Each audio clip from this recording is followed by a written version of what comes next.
All right, my name's Sam Wicki, and tonight we're going to be tying a fly pattern that we call the bone collector.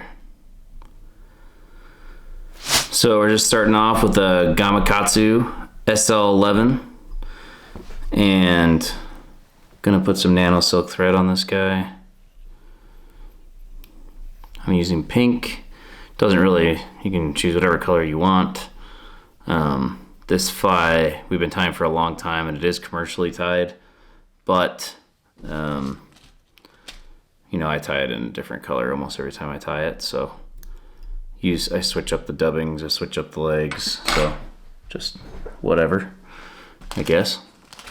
One of the first steps that we never used to do, that I guess I'm doing now, and I don't think this even existed when we first carried the pattern, but this is the predator wrap. So it's got like some strands have barring, some don't, and go with like probably 8 strands ish hanging out the back.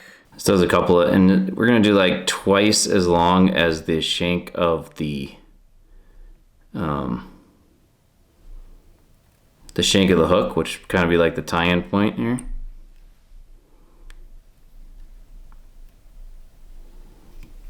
Jeez. So it does a couple of things. It does help you keep the rubber leg spread apart.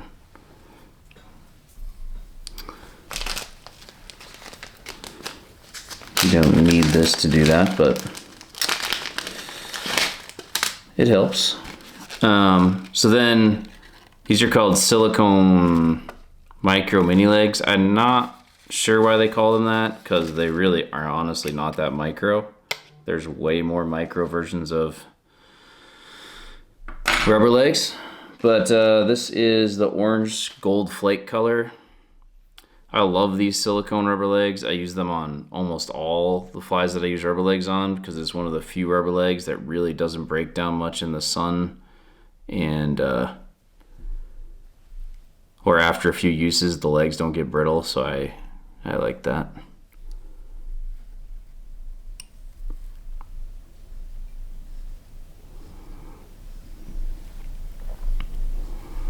Tie those out the back. We're going to split that just once on both sides just to make sure they don't come together and they stay splayed.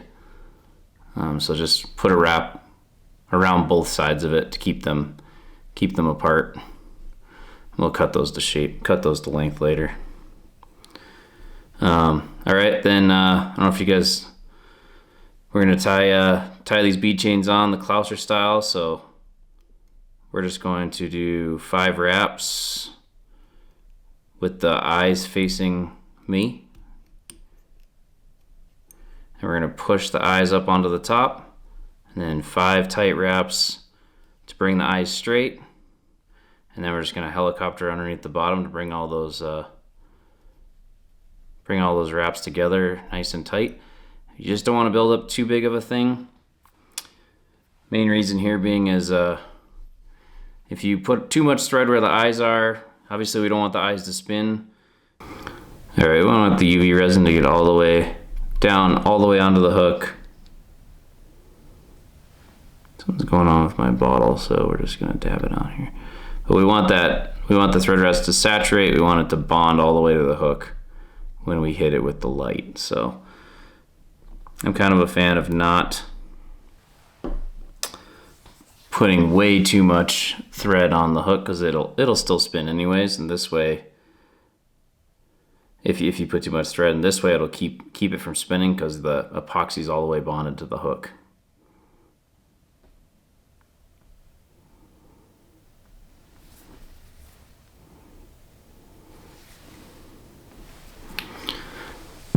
All right.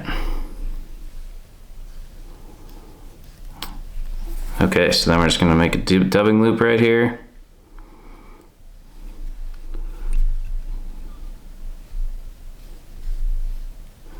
Bring it right in front of the eyes. And we're going to use some Arizona Semi-Seal in the Canadian orange color. Sometimes I put a way brighter hotspot on the back of these flies. So like I said earlier, you know, just this is just a platform for a fly. You can use any color you want.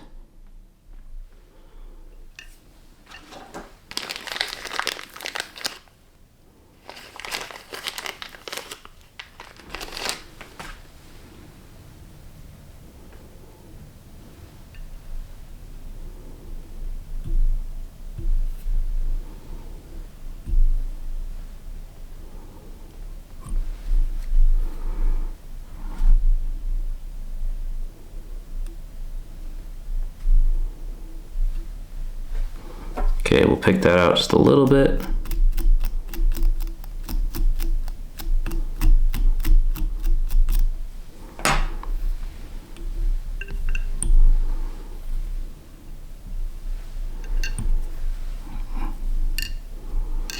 All right, we'll go once over the eyes, once underneath.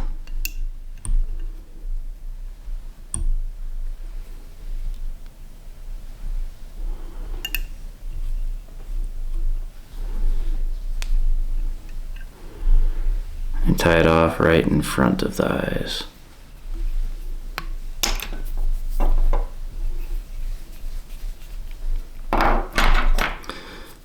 First time we actually invented this fly while sitting in Belize. Just tying late at night, and it's probably, I guess I've been lucky enough, started going to Belize like in 2010. That's when we first started tying this thing, and we have sent it with friends. Obviously I don't get to go saltwater fishing all the time, but a few times a year. But we also send this fly with friends quite a bit, and it always seems to be I know a number of the guys on our team have caught their first bonefish on this fly. Great bonefish fly, or schoolie permits, or if you tie it in a big enough size with I think also can for sure act like a little spawning shrimp. All right, so we got our second dubbing loop here. This one we're gonna put on rainbow scud dub. If you guys ever looked at this stuff underneath a UV light, but it lights up.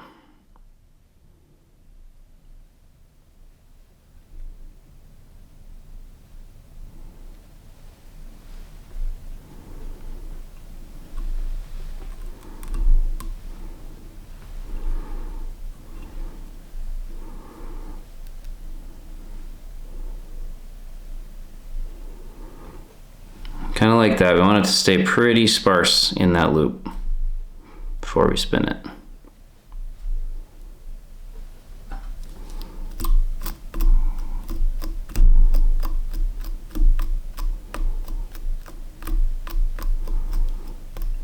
Does look pretty much like that before you start spinning. And then each wrap, just kind of pull it back so it doesn't get, the fibers kind of don't get caught on each other. If they do, no big deal, you can just brush it out.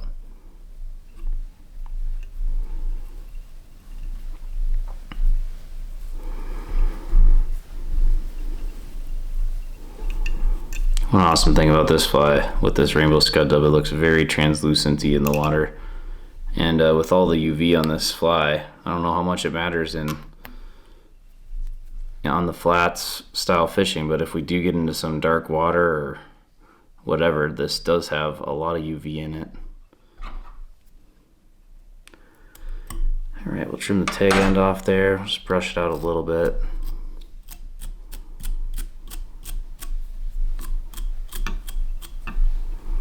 Here we go. So the last step of this fly, and probably the trickiest part honestly, is to use a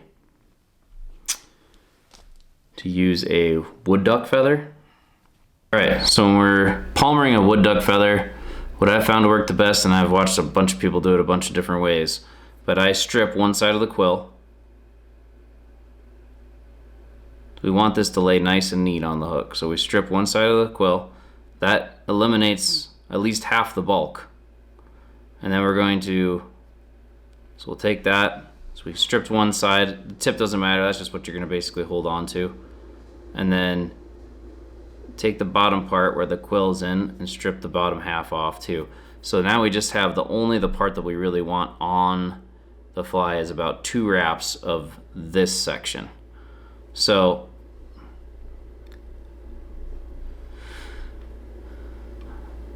we're going to just leave a small tie-in area for that section.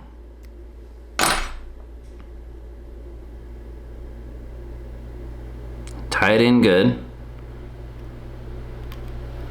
And the big thing is here, when we wrap this feather forward, we don't want the quill to overlap itself. So we're going to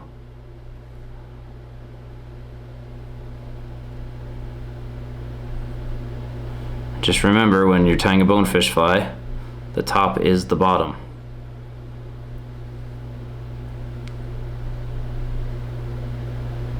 So there we got about 2 wraps. Gonna tie that off on the top.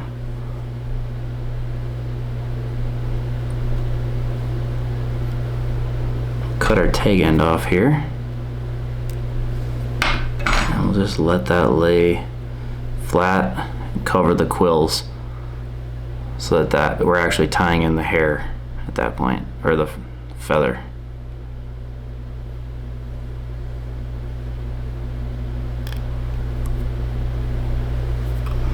Alright, and we can just whip finish this.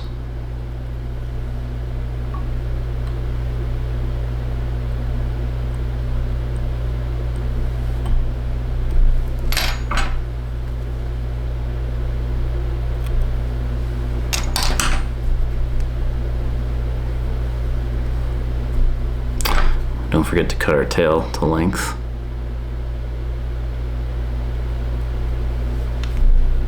Which is about the same length as these predator wraps, so it's easy to kind of judge there.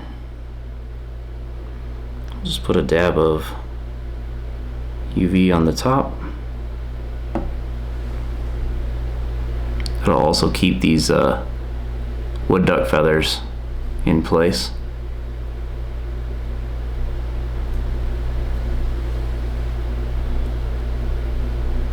Had to use my cap because my Raid Zap, which is awesome stuff, for whatever reason the tip is not working.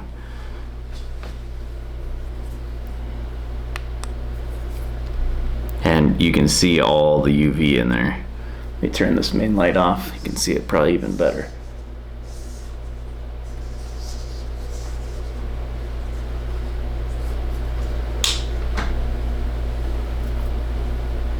But you can see the UV from the rainbow scud dub. You can see the UV in the predator wrap. And obviously the UV on the pink nano silk up front here.